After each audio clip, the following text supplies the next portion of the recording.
স্বাস্থ্য প্রতিমন্ত্রী ডাক্তার মুজিবুর রহমান ফকিরও বললেন, স্বাস্থ্য বিভাগে আওয়ামী লীগের 13,500 দলীয় নেতাকর্মীকে নিয়োগ দেওয়া হবে। রোববার বিশ্ব হার্ট দিবস উপলক্ষে জাতীয় হৃদরোগ ইনস্টিটিউটে আয়োজিত এক অনুষ্ঠানে একথা বলেন স্বাস্থ্য প্রতিমন্ত্রী।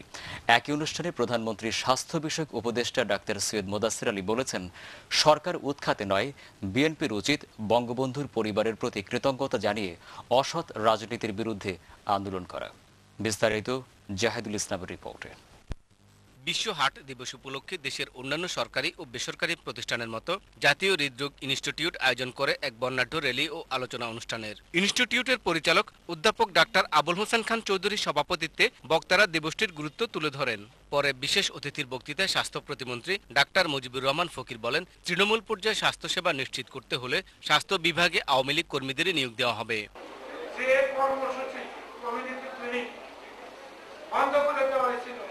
সেই দলের মনোভাবাপন্ন যারা ওখানে গরু ছাগল রাখছিল, তাদের মনোভাবাপন্ন যদি আমরা ওইখানে হেলথ প্রোভাইডার নিয়োগ করি, তাহলে তারা এই আবার সেলিব্রেট করবে যে এই কর্মসূচি বন্ধ করে দেবে।